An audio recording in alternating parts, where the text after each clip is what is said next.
Bonjour, nous sommes l'avenir des jeunes de Châtelet-Farciennes. Aujourd'hui, nous allons interviewer la bibliothèque de Farciennes située à la Grande Place. Allons-y. Bonjour Monsieur Vincent, nous sommes ravis d'être avec vous aujourd'hui. Parlez-nous de la bibliothèque. Alors, je vais commencer par dire que la bibliothèque de Farciennes, depuis 1 an maintenant, est une bibliothèque reconnue. C'est important parce que ça explique un petit peu les activités qu'on y mène. Une bibliothèque reconnue, ça veut dire que ma collègue et moi, on a élaboré un plan de développement de la bibliothèque. Il faut choisir des priorités pour servir un public le plus large possible et le plus approprié possible par rapport au territoire, par rapport au type de population qu'on trouve ici à Farciennes. Et donc la bibliothèque communale de Farciennes, c'est vraiment orienté vers la problématique de la langue et les difficultés par rapport à la langue. Donc, une bonne partie de nos activités et de notre effort est dirigée vers cette problématique-là. Ce qui veut dire que on a des partenaires spécifiques, des activités spécifiques, des actions spécifiques qui tournent pratiquement toujours autour de cet aspect-là. Quelles sont les activités que vous proposez ? Alors, les activités qu'on propose, ce sont des activités classiques d'une bibliothèque, c'est-à-dire le prêt du livre. Ensuite, on accueille des groupes scolaires dans la bibliothèque.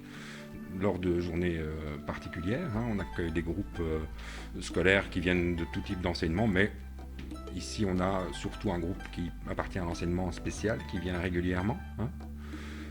Ensuite, on propose de la lecture pour les tout-petits, grâce à notre partenaire l'ONE. Donc ma collègue va dans ces groupes et initie les tout-petits à la lecture.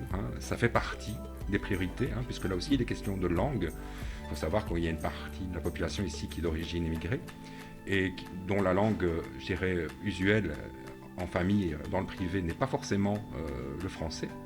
Et dans ce cadre-là, c'est une activité toute trouvée pour apporter non seulement le plaisir de la lecture, mais aussi une approche de la langue française très tôt. Et un contact avec le livre le plus tôt possible. Voilà une des activités qu'on peut mener ici à la bibliothèque.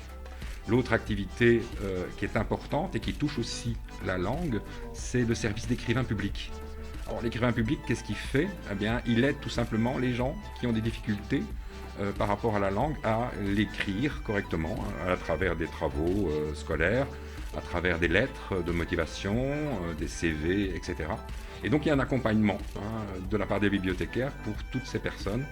Et malheureusement, elles sont nombreuses qui n'ont pas un accès facile à la langue et qui sont quand même tenues d'écrire et de rechercher de l'emploi, par exemple.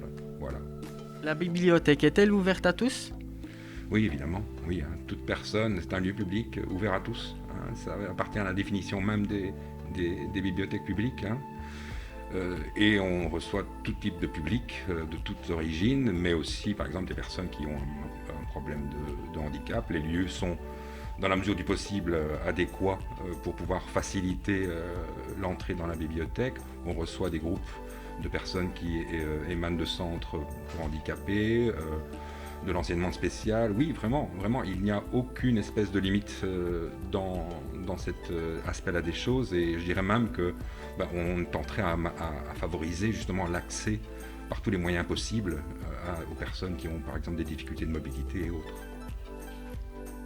Comment faire pour participer à une de vos activités ?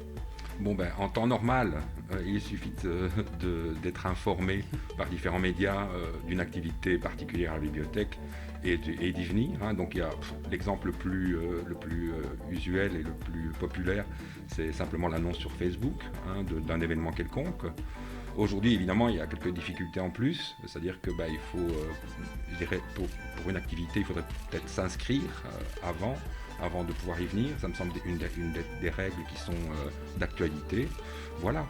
Donc nous essayons de plus en plus d'utiliser les réseaux sociaux. On voit quand même que oui, évidemment, ça fonctionne mieux que n'importe quel autre média pour l'instant. Donc on essaie de s'orienter de plus en plus vers ce moyen de communication pour que les gens puissent venir lors d'un événement particulier. De combien de salles disposez-vous ? Alors ici, il y a 6 espaces, si j'ai bien compté, hein. Donc il y a un espace réservé à la jeunesse, aux enfants, hein. Un autre espace ici réservé aux adultes.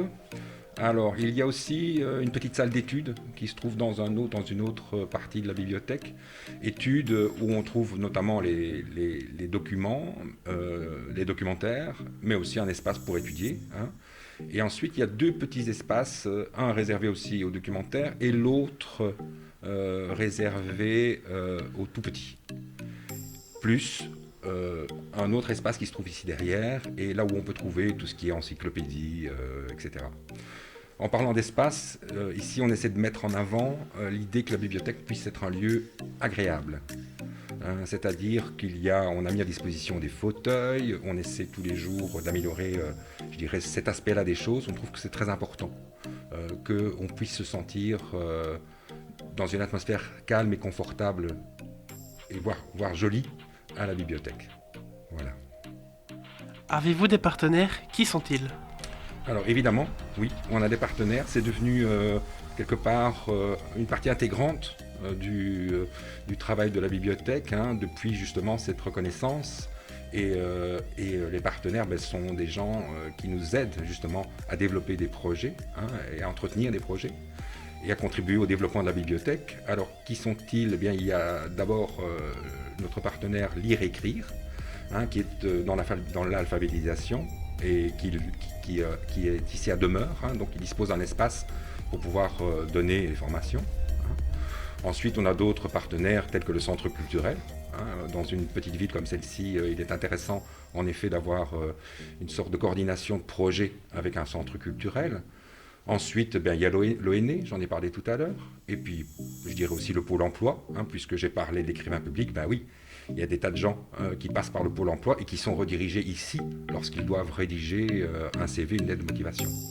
Voilà, parmi les principaux partenaires que nous avons. Merci infiniment, Monsieur Vincent. Avec plaisir. On vous laisse, on a encore du travail. Parfait.